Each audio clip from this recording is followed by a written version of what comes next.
No mai haere mai, ki tēnei hui. I'm Gina Nonomalo, I'm the Head of Delivery at Ignite, and it's my pleasure to be hosting today's webinar with our great panel of mana wāhine who I'm going to introduce to you shortly. Before we get underway, just a little bit of quick housekeeping. This is a webinar which is being recorded, so cameras and microphones of the audience will remain off. We will be sharing some information in the chat, including links to make bookings with any of our speakers today who are all available via Ignite. We are planning on having a short question and answer session at the end of the presentation, so please drop your questions into the Q&A. If you could please make sure that you do use the Q&A rather than the chat for questions. You can find that on your Zoom taskbar. If your question is for a particular speaker, please add their name so we know who to direct that to. I'll now open our session with a short karakia, and then I'll introduce you to our great panel. Kia hora te marina, kia whakapapa po namo te moana, hei huarahi mā tātou I te rangi nei, aroha atu, aroha mai, tātou I a tātou katoa, hui e, tai hiki e. So we have a great lineup of speakers for you today. You might be aware that tomorrow is World Menopause Day, and this is really important given that roughly half of us will experience menopause in our lifetime personally, and the other half of us are likely to care about someone who has or will experience it. Those of you who are familiar with Ignite are likely aware that we take a holistic, whole-of-life approach to well-being. And with this approach, Ignite makes available a wide range of wellbeing experts who you can engage with for support around a wellbeing issue or to proactively work on improving your wellbeing. So with World Menopause Day coming up, we really wanted to bring you a range of perspectives on this topic, drawing from our experts. So as I said, we have a great lineup for you today, and we're very grateful to our panellists for giving their time to be with us and share their expertise. And I do have to apologise in advance that they are each only going to have a short period to present to you, so that we can leave a little bit of time to get to some of your questions. If you have a subscription to Ignite through your workplace or wānanga, you can log in and make a booking to see one of our panellists on an individual level. If you don't have a subscription to Ignite, you can also access them through the marketplace page on our website. As I said, we will be sharing links to their booking pages in the chat as we go through this afternoon. And remember, it's always a good idea to front foot your wellbeing and be proactive. You don't have to wait to book a session with someone because there's a problem. You can reach out and connect with a provider because you want to learn more or put some proactive wellbeing in place. So having said that, it's now my pleasure to introduce our first speaker, Josie Askin. Josie is a coach with Ignite, and Josie's going to explore how perimenopause and menopause can affect women in leadership. She's going to share some personal insights, some client experience, and some practical strategies that we can use as individuals or organisations to support confidence, resilience, and effectiveness through this stage. I'll hand over to you, Josie. Yeah, and thank you so much, Gina, for that very warm welcome. I have the great honour to go first, which means I want to spend a couple of minutes before we delve into practical strategies to help you in leadership to talk a little bit about what perimenopause and menopause is, because I know there's a lot of misinformation out there. So the best way I can think of to explain what this time in life is like is to share this image with you of a big orchestra. Now, if you can imagine that standing at the front of the orchestra is the conductor, and it's the conductor's role to ensure that all the musicians play together in beautiful harmony. And the musicians are like your hormones, and we have a lot of hormones circulating through our body.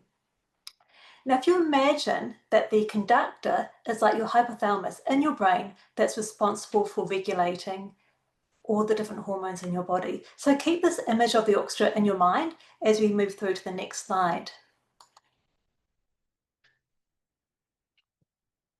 So this is how the two main hormones that we're going to talk about today kind of play together over the course of your life. And so you can see that during your reproductive years, estradiol, or estrogen in pink, and progesterone in blue, they work together in beautiful harmonies, like they do this beautiful dance every monthly cycle.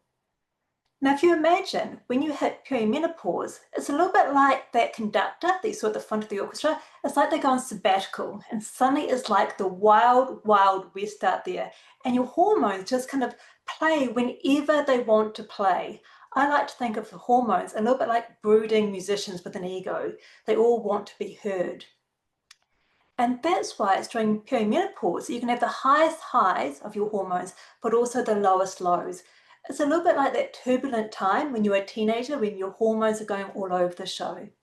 And then eventually you hit menopause and things start to settle down and they find a new norm. The musicians learn how to play together in this new way of being. So that's how I like to imagine how this time in your life is like. So some key things to know about perimenopause, because as I said, there is a lot of misinformation out there, is that it can begin as early as your mid-30s, but usually for most of us, it occurs around our mid-40s. And this isn't a quick thing either. It can last up to 10 years, but it's usually felt most the 4 to 5 years before menopause. Now, these fluctuating hormones, how they're going all over the show in this wild, wild west, it does lead to many symptoms, and I'll touch on those in a moment. Now, what makes it really tricky is that there's no single diagnostic test, and that's because of the fluctuating hormones. There's no one blood test to determine whether or not you're in perimenopause or not, and instead it's based on symptoms and age. And as I said, these fluctuating hormones can cause many symptoms. They can be physical symptoms. I've got a few there, like headaches, fatigue, insomnia, hair changes, weight gain, itchy skin. Even the sensation of bugs crawling over your skin is a possible symptom of perimenopause. But also psychological, things like mood swings, anxiety, this feeling of dread, particularly when you wake up, and depression. And also some cognitive symptoms, things like brain fog, forgetfulness, difficulty concentrating. These are all symptoms that are known to occur during perimenopause. And if we were to talk a little bit more about post-menopause, it's important to know that menopause is actually a single day. It's a single day when it's been 12 months since your last period. So you've got premenopause, perimenopause, menopause is that single day, and then post-menopause, what happens after the single day. And in New Zealand, the average age for menopause is 51, but 5% of women will actually hit menopause earlier, and that's why perimenopause can start as early as your mid-30s. And eventually what happens is that you settle into a new normal as estrogen and progesterone gradually decline. Now, I do want to say that although in the Western culture, often this time in life is perceived quite negatively, and you can understand why with so many of those symptoms, but in other cultures, menopause is a time of celebration. And in Japan, there's a beautiful saying of koneki, which means renewal. So what makes this time so challenging for my clients and also for myself, because I'm also in the thick of it, is that all of these symptoms kind of hit you when you're at the height of your career. Just when things are starting to feel good, then it's like your body and your brain goes into the spiral. And this makes it really challenging. And it's quite common for a lot of my clients to talk about how they've lost confidence. They have a lot of self-doubt because the things that used to be easy for them are now really challenging. They feel anxious and they feel stressed. This time in life is also a time that's termed the sandwich generation. Many of my clients find themselves caring for their children, but also elderly parents as well. And it doesn't help that it's still quite taboo to talk about perimenopause or postmenopause in the workplace, even though it's quite common to talk about the changes that can occur during puberty or pregnancy. And as I said earlier, there's a lot of misinformation about this time, and there's also no single diagnostic test. So it's no wonder that so many of us feel like we're going crazy. And if that's how you feel, I want to assure you that you're not going crazy. what you're going through is something that many of us also experience. And while you can't change your physiology, there are things that can certainly help you. And I want to share some of those tips with you now. So the first thing I want to share with you is to be kind to yourself. Give yourself some grace, practice self-compassion.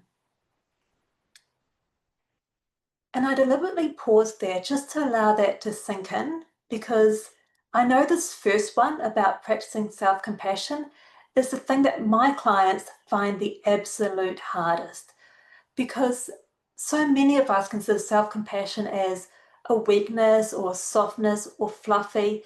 But in actual fact, studies do demonstrate that those people that are able to practice self-compassion, that give themselves some grace, perform higher on all aspects of performance and well-being.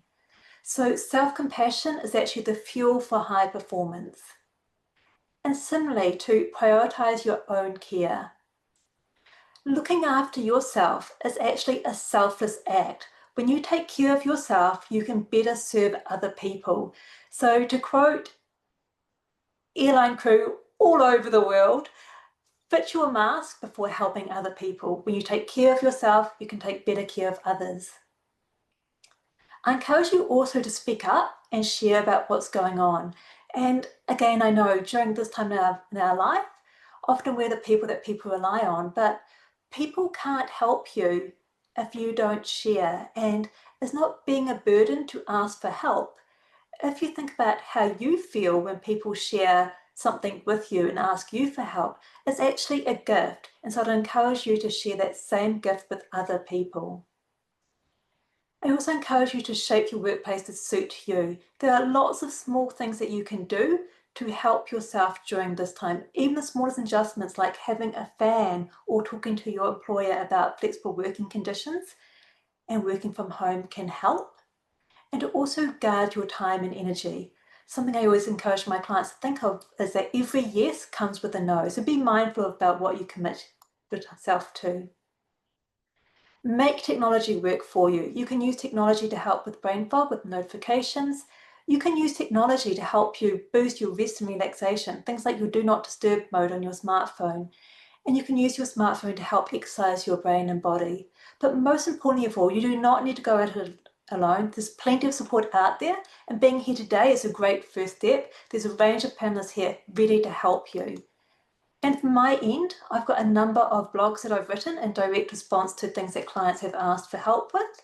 And I'd also encourage you to book a coaching session just for further one-on-one support. There's a difference between knowing something and actually doing that thing. That's what coaching can help with. So I'll end there. And I just want to thank you again for making this time to join us in this important conversation.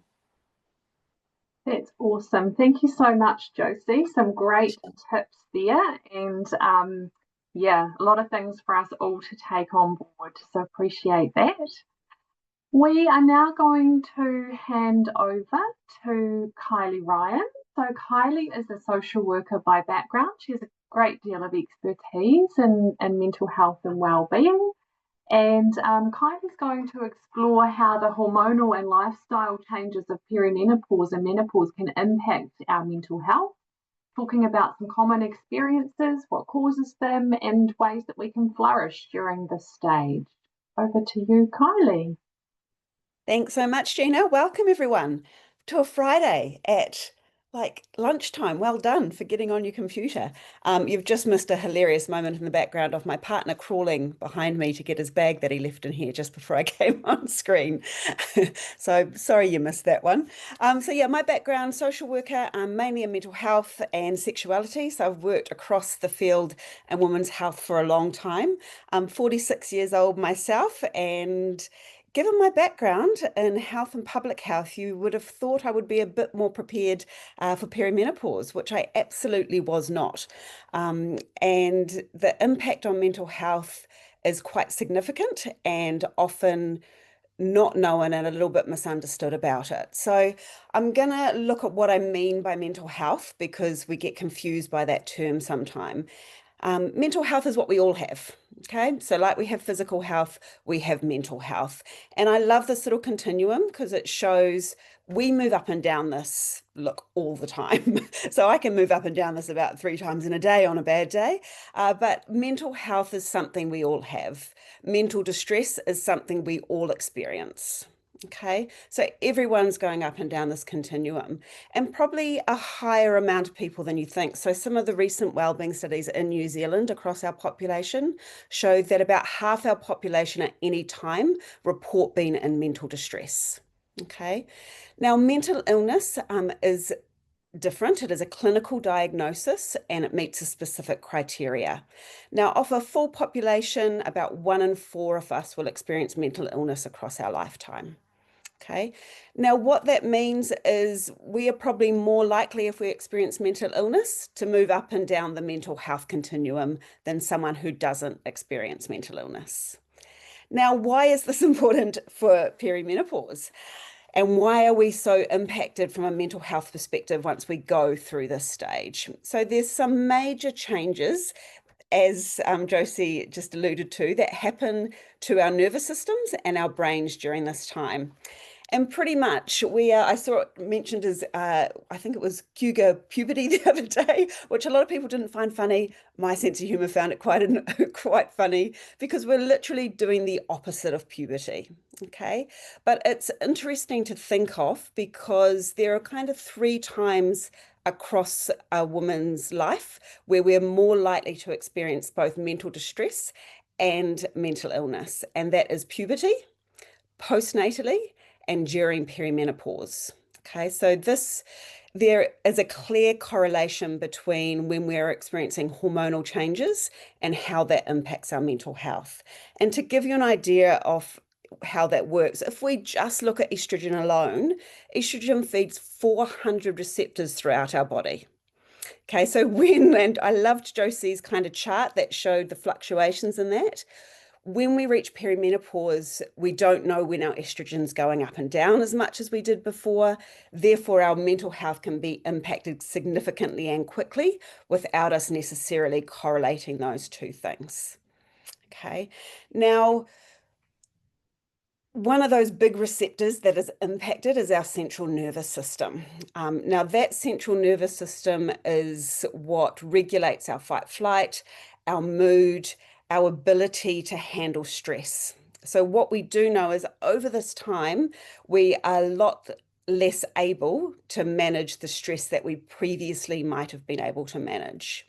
Now, just knowing that is gold because that takes the pressure off why am I not handling this situation? Why have I responded in this way? To understanding that actually your brain's set up at this point to not handle it like you used to.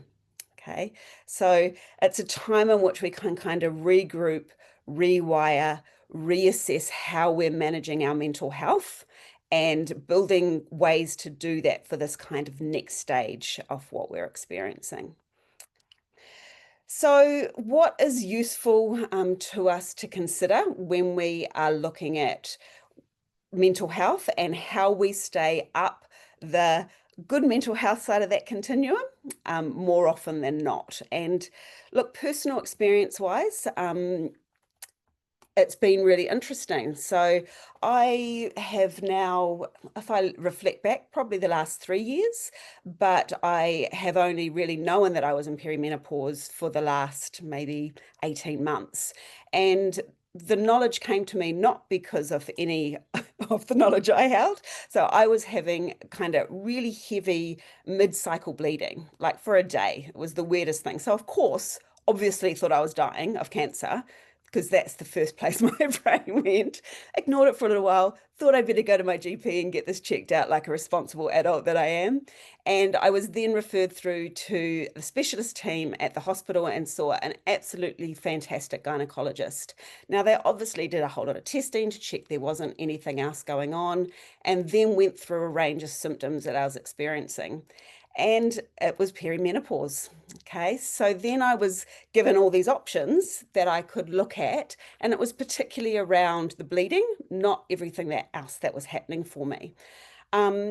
And I did my research around this, and having a master's in public health is sometimes useful because you can read the research and evaluate it. And my decision for me personally was to look at the menopause hormone therapy going forward. Now, there's a lot of misinformation around this that still regulates, and it really is a personal decision for you and how you view your health. For me, I made the decision when I looked into it.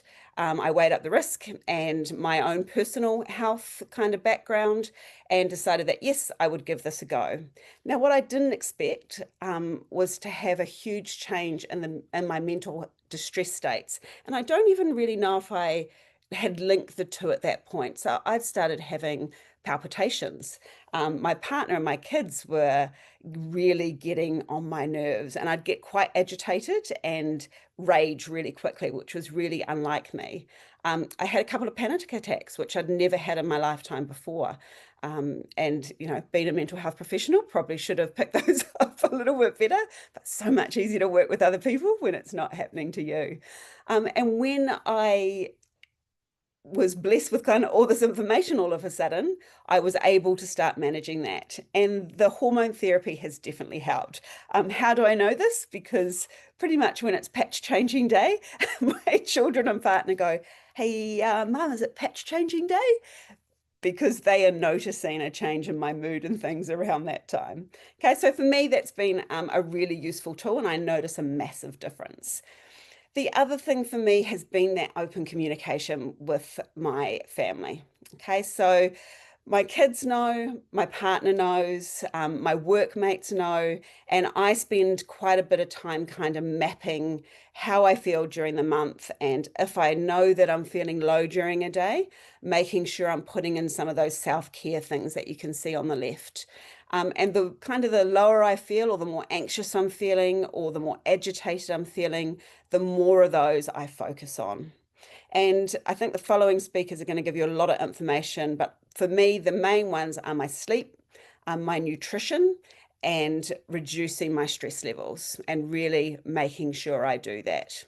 And as Josie said, giving myself the grace in those moments. Okay, so main things to take away: you're not going crazy. Your mental health is definitely impacted, and it's your brain. You don't have a lot of control over it, but what you do have control over is your reflection on that and some of these things that you can put in place to keep you balanced over that time.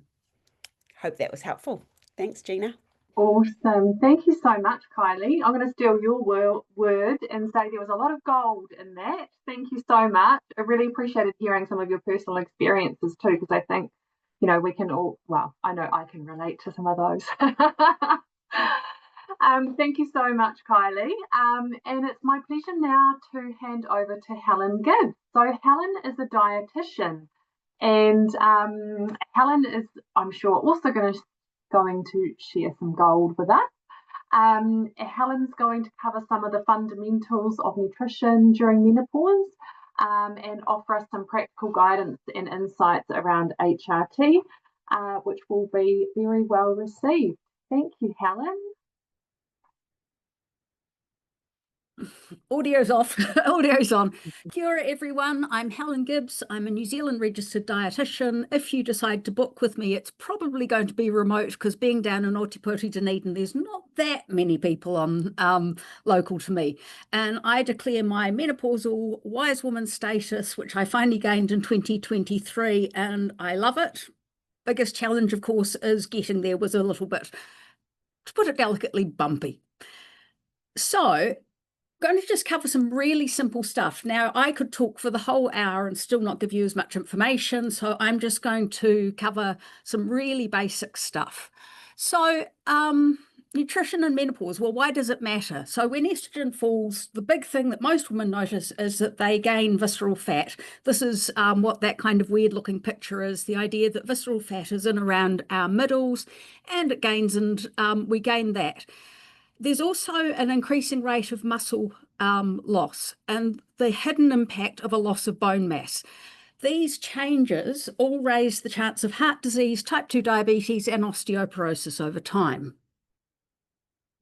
So what is the big picture that we can talk about? The big picture is a Mediterranean style eating pattern, and it's really important to understand that word Mediterranean conjures up, red wine and tomatoes and things. It's actually about finding an eating pattern with New Zealand food that meets the nutritional goals of a Mediterranean plan. And one of the simplest things we can do is fill half of our dinner plate with vegetables. Don't peel those potatoes. And when you mash up, use a tablespoon of olive oil rather than of butter. Having our meat portion, having a bit more fish if we can, of course, afford it. One of the biggest challenges we are facing as dietitians, and I was just on the forum discussing this, is the current trend to low carbohydrate diets is actually causing a problem in terms of us being able to ensure that people have got adequate fibre to help their gut health. And so that whole grain foods and legumes are part of a balanced diet. Carbs are not all the same, and these are not the devil. They have an important role in helping us feel fuller for longer. So next slide is, first of all, I'm going to just touch on protein. So there are two parts to keeping our muscle mass strong. First of all is taking enough protein, and the second one is doing that evil word, exercise. Now, protein requirements are very individual and actually are probably one of the areas we have the biggest debate around in dietetics. But basically, most people can benefit from ensuring there's a protein-rich food in each meal, and that's defined as having 10 grams of protein per standard serving.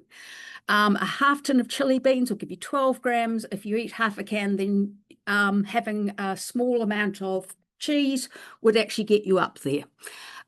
Exercise is often put in our too hard basket, particularly those of us as the sandwich generation. So my top tip is putting strength building in during your day. So waiting for your teenager to get out of the bathroom might be the opportunity to do a wall squat. Waiting for the kettle to boil, do some wall press-ups. Waiting for a zooey to start, some chair dips. They are all incidental activities that are going to be strength building.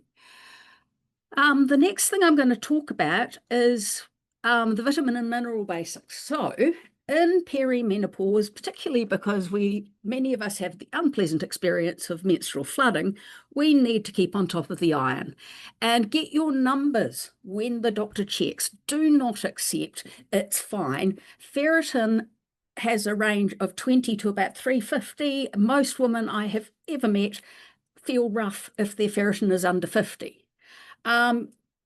It's important to understand you cannot eat your way out of iron deficiency while you're menstruating, and you're probably going to need a supplement.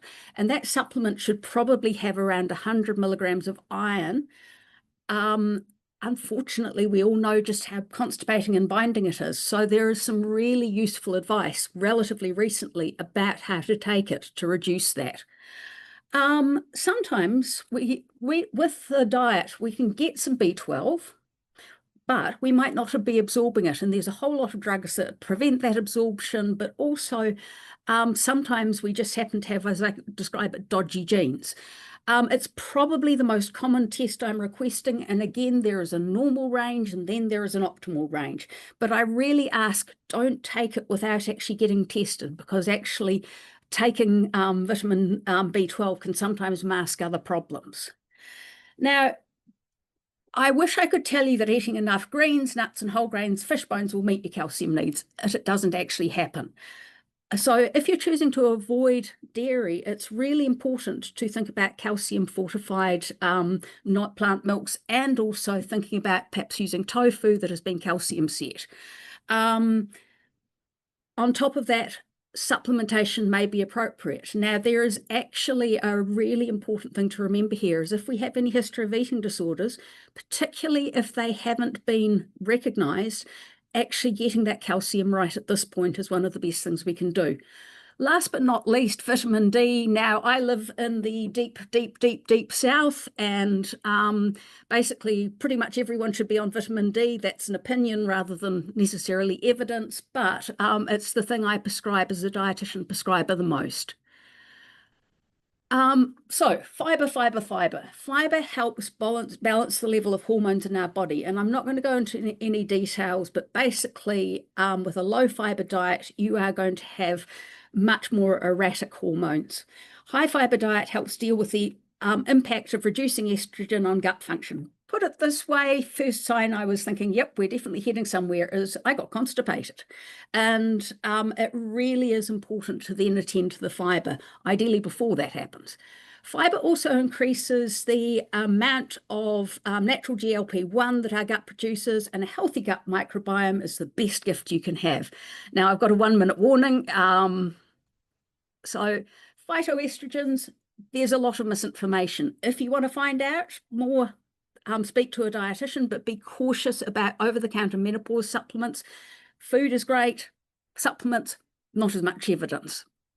Last but not least, HRT, the benefits are bone health protection, probably managing cholesterol better, and in my case, the lived experience was so much better for mental health. I look at how my sisters suffered. They're a decade older than me. Really, it's important to understand that it can be hugely beneficial. What to do next? Start with nutrition changes, including boosting fibre, spreading protein, and move more. In the peri, get your iron checked, calcium, vitamin D, consider a DEXA scan. Discuss HRT with your doctor and get a second opinion if you need. So that's me. Any questions we welcome. Like I said, I could do a whole seminar on it. Amazing. Thank you, Helen. So much information there. And I can only reiterate my original apology at everyone only getting such a short amount of time to speak, because I know that you all have an abundance of expertise. So again, just reiterating, Marissa has been dropping in the chat the links if you would like to book in to see one of our experts so that you can talk about your own situation individually. Helen has obviously shared a wealth of knowledge there, and I'm sure a lot of people will probably benefit from a one-on-one with Helen to put some specific plans in place. It's my pleasure to welcome and introduce Kandace Smiler. Kandace is a Rongoā Practitioner based here in Ōtautahi, and Kandace is going to share how maramataka, the Māori lunar calendar, and connections with Wāhine atua can offer meaningful guidance and support throughout menopause. Welcome, Kandace. Ngā mihi Gina, kia ora koutou, ko Kandace Smiler tōku ingoa, he uri ahau no te aitanga amahaki, te atiawa me Ngāti Paoa, he kairongoa ahau. So I'm Kandace, I'm a Rongoā Practitioner here, I'm based here in Ōtautahi. Yeah, going to take us on a bit of a weird tangent compared to what everybody else has done their kōrero on. So I'm just going to open with the whakatauki, me aro ki te hā o hene ahu one. So what that means is pay heed to the mana and dignity of women. So we have in te ao Māori and our cosmological stories, many of them are insights brought through from our tupuna into how, you know, we operate in the universe and in the world. And so the story of Hene Ahuone, the first Wāhine created, it just, you know, it gives it mana for women. So I'm just going to share a te ao Māori perspective on menopause, which can be called ruahinetanga. And I'll explore how the Māori lunar calendar, the maramataka, which is more than just following the cycles of the moon, it's also just the cycles of our environment. And if we can live in conjunction with our environment, we mitigate against stress. And then also our atua wahine. So again, those pūrākau, those stories, they just can help ground ourselves in what we already know, and it brings it forward into today.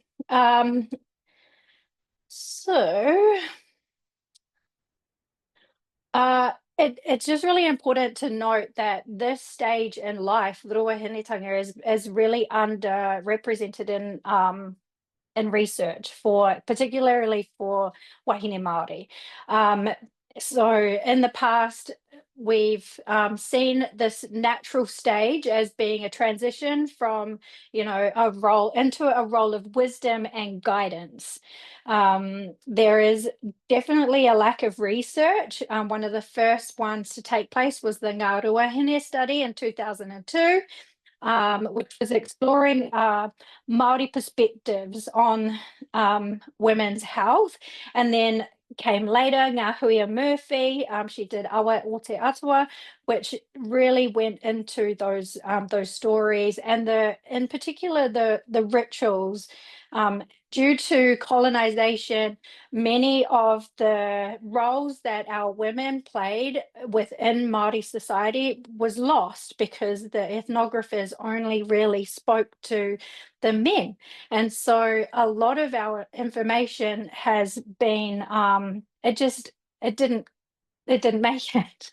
It didn't come through. And so there's a lot more for us to learn.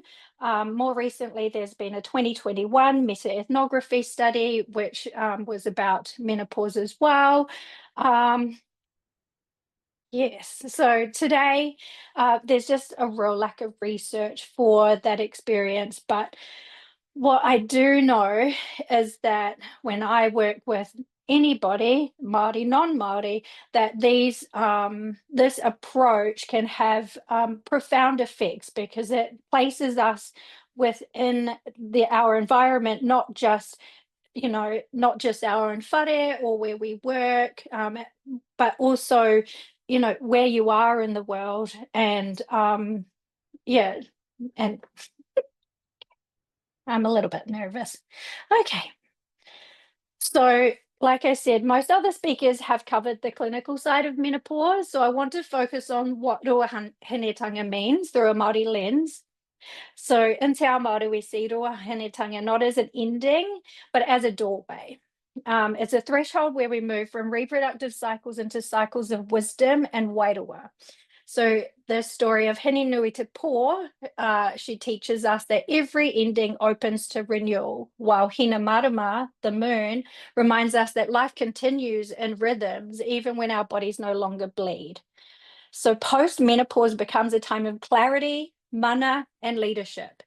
It's when wahine step into their kuia roles, guiding, teaching, and holding knowledge for their whānau communities, and going deeper into opportunities. So before we reach menopause, most of us move through the perimenopause stage, which can last several years.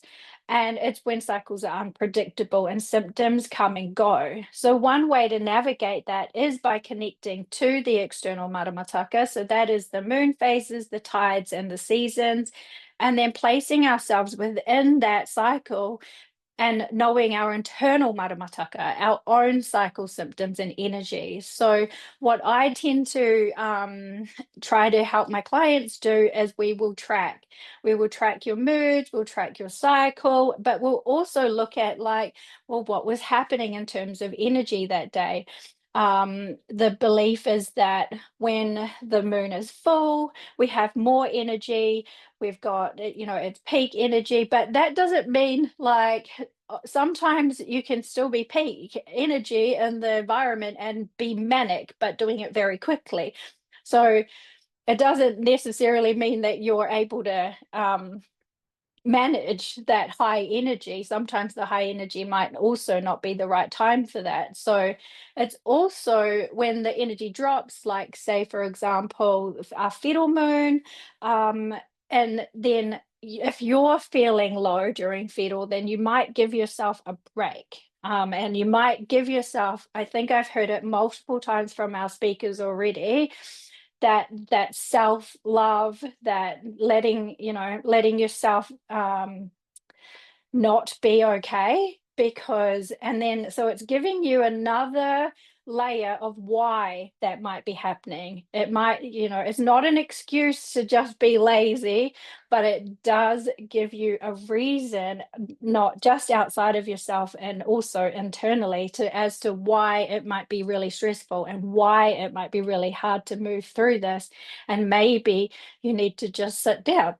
So you'll see when you need to rest, when to create, when to connect. And when you live more in alignment with your internal and external maramataka, then you reduce that stress. So say, for example, in winter, it's cold and you're tired. So just do less in winter. And then in the summer, that's when we should be doing mucky hard. I think we have it around the wrong way in this hemisphere, where we take like this massive holiday over summer, which is actually when we all should be working our butts off, and then in the opposite way. So once you've started tracking your cycle, yeah, you can match your energy to your lowest, and to your highest, match your kai and your movement as well. So, you know, when you need, exercise is so important, but when you need to, when you just really, really can't go, and like the maramataka is telling you don't go, and you know, you're in a point of your cycle that's saying don't go, then don't. And then give yourself a mental break for not doing that. I've only got 1 minute left. Okay, now our Wāhine atua and give us a good insight with their stories as to how to do this better. And I've touched on Hini Nui Te Pō, who is the guardian of transitions and endings, really important when it comes to Ruahinetanga, because it is more about the renewal. Afterwards, she comes back again. Yeah, and then I'm trying to summarize now. Okay. Oops. And so just recapping on everything, we must acknowledge that today's realities, Māori women continue to face health inequities, including higher risk for conditions after menopause. Lifestyle and a cultural perspective can be really helpful, and a holistic perspective from working with Wāhine in this space. What I found is that it gives them a lot more actual clarity as to why, you know, things might be a little bit difficult. And yeah, so I support Wāhine through guided maramataka guidance, miri and rongoā. So we do go into the ngahere and get medicines and stuff that can be really helpful. And so just to close, in Te Ao Māori, menopause is not the end. We're just coming into our wise woman stage. So into our mana wahine. Thank you.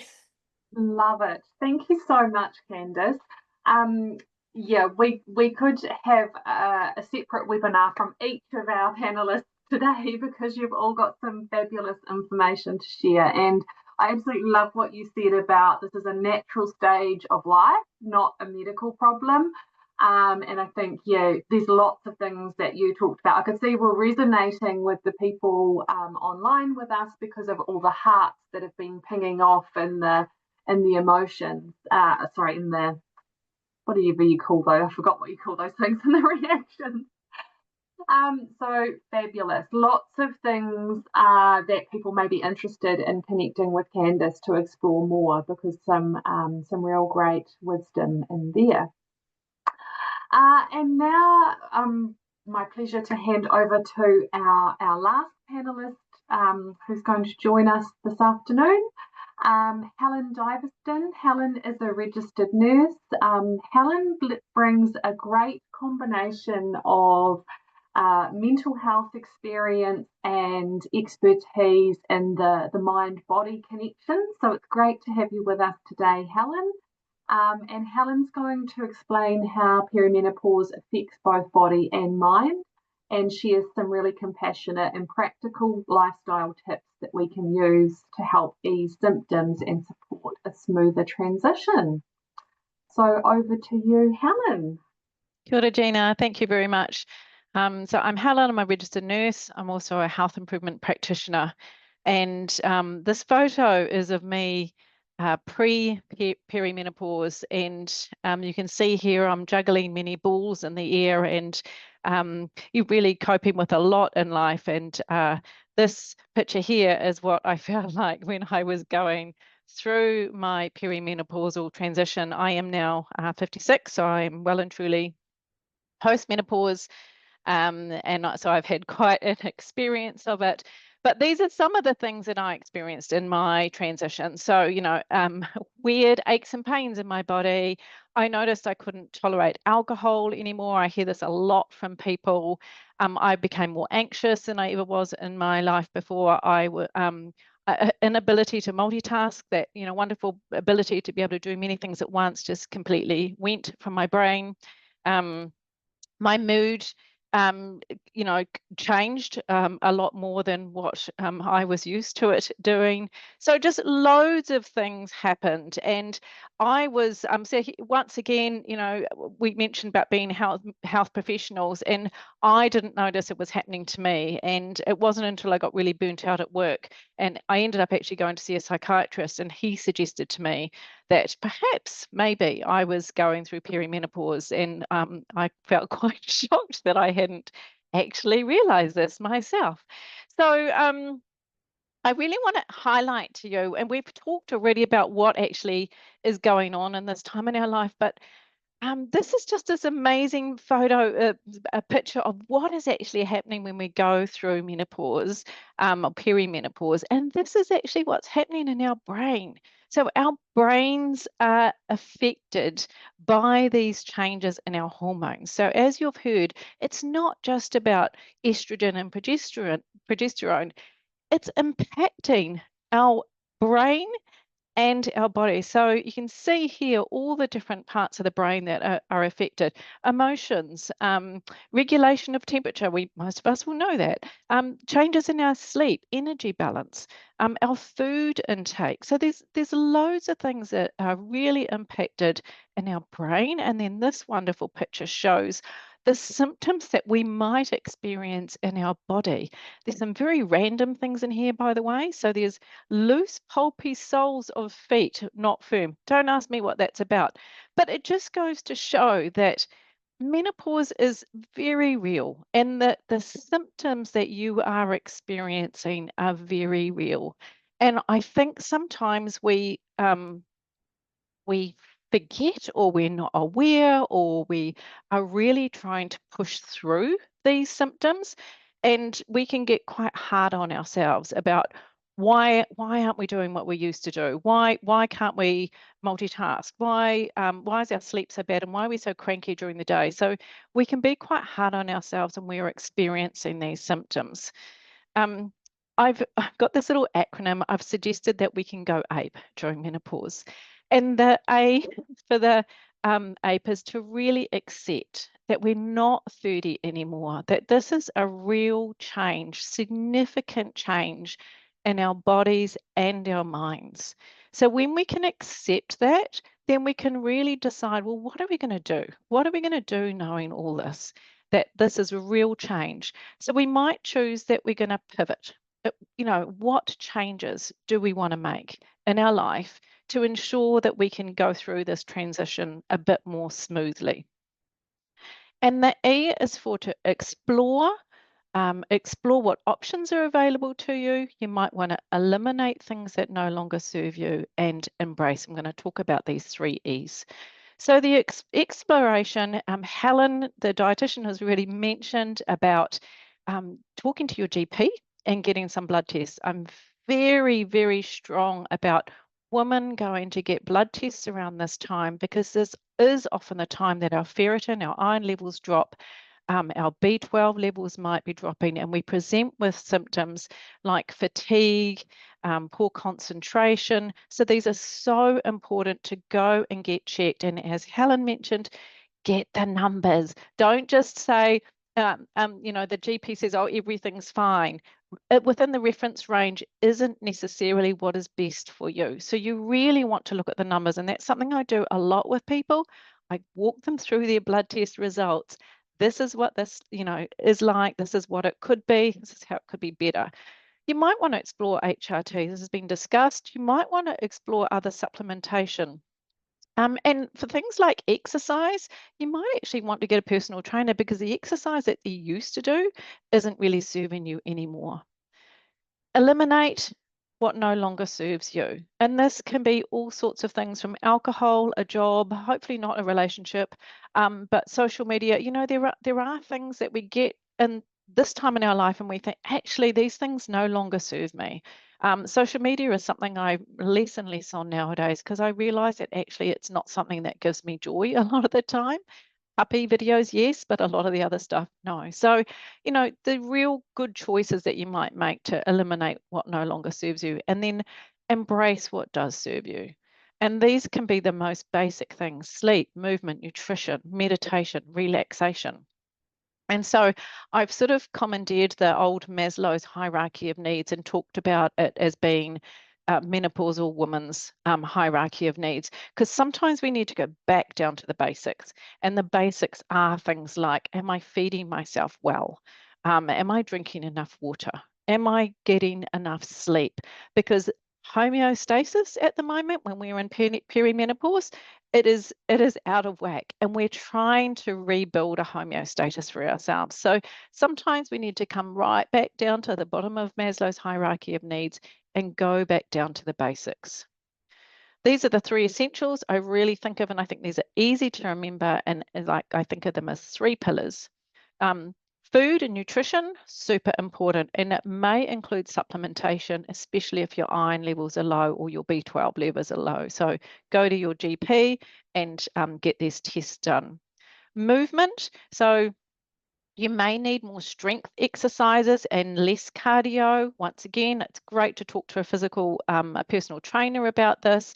You might need more gentle movement. You might not be ready for the HIIT or the F45s. This may no longer serve you.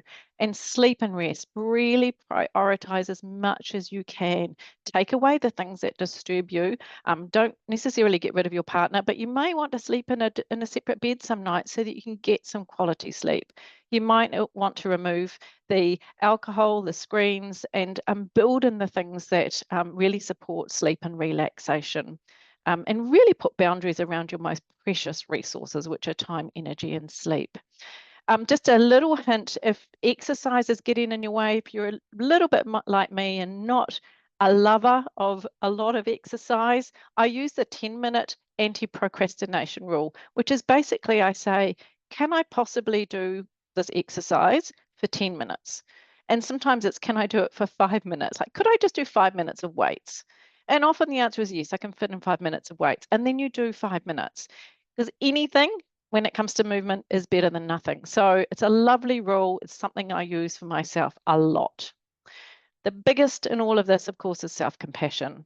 Treating yourself well, treating yourself as someone you love, and really being kind to yourself, because this is such a difficult time for us to go through. So really acknowledging that this is tough and treating yourself like someone you love, which obviously we should be. So menopause is a transition that affects your mind, body, and brain. You might want to go ape, accept, pivot, and explore. Get back to basics, and don't forget to give yourself self-compassion. And back to you, Gina. Thank you. Awesome. Thank you so much, Helen. Some great gems in there. And again, there was a few little laugh emojis coming through. I think particularly around whether or not you might like to get rid of a partner during your menopause transition, or perhaps the sleeping in a separate bed, which could also be helpful at times. I can see our amazing panelists have actually been going ahead and answering some of our questions in the Q&A. I'm not sure though that if they are visible to everyone. Could someone let me know if actually that you might not be able to, because probably all the panelists can see. Oh, we're getting some thumbs up. Great. So that was really well something that happened naturally, that you all started doing Q&A in the Q&A as we went. So I don't think there are any unanswered questions there, but if anyone does have a final question that they would like to pose, please feel free to drop it in now. I have a quick question, and I'm not sure who to direct it to.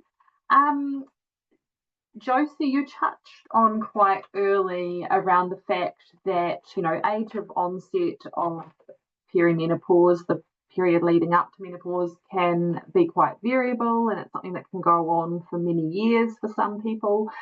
I'm just wondering, is there any correlation between the severity of perimenopause kind of symptoms or experiences and the age of onset that anyone is aware of? That's such a great question. I don't know of any research, and other panelists may know of some, but I do know that there is a bit of genetics to it, depending on the experiences of your mother, that can also signal what things might be like for you. But in terms of age of onset and severity of symptoms, not that I'm aware of. Can anyone else speak to that? The only thing that's probably helpful, the kind of statistics wise, is we know about 70% of people who experience perimenopause will experience symptoms that impact them on a kind of day-to-day basis and impact their life. From that 70%, about 40% go on to seek further kind of medical assistance. So that kind of gives you a range, and about 30% of people just breeze on through. Wicked. Yeah, I've come I love across you. a study. I've come across a study on Indigenous women of other countries that did correlate for ethnically Asian people. It's actually later, and and then other cultures it's earlier than So it's like, but they're still it's so under researched. In terms of ethnicity and race as well. So but like that has come up, but it's only like maybe a couple of years early in terms of like, the statistical timeline. But it does go to show, for Māori especially, who don't like going to the doctor anyway, if it's coming on early and then they go in and they're being told, they're being gaslit into, no, you're fine, come back in a year, like I saw on one of the questions down there. That kind of thing needs to be known for our Wāhine Māori. They need to know that they might be perimenopausal earlier, than other Wāhine, and then they need to advocate in those medical spaces.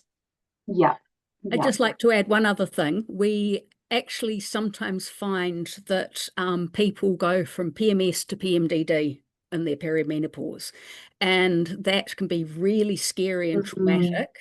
But we need to be aware of that and know that actually it's about seeking help. I didn't discover that actually things could have been a whole lot better, even though I had a wonderful GP, until I got my ADHD diagnosis. And the psychiatrist said, well, we would have done this if we'd caught you earlier. And I was like, thank you. I'm going to have to bring us to a close now, unfortunately, because I feel like we could probably continue this conversation for quite a lot longer. But in closing, I'd just like again to say a big thank you both to the audience who have joined us today and to our amazing panel. Please do take a few minutes to give us some feedback about today's webinar when you receive a follow-up email, as this really helps us with planning and knowing what you'd like us to bring you next. I will now close us off with a karakia. As we started. However, please do remember, as is shared on the screen, that you can connect with one of our amazing panelists that you've heard from today. So just in closing, mā te rongo ka mōhio, mā te mōhio ka marama, mā te marama ka mātou, mā te mātou ka ora. Thank you so much, everyone, for joining us today. We really appreciate it. Hope you really got something out of it, and we hope to see you again. Enjoy the rest of your Friday and your weekend. Ka kite.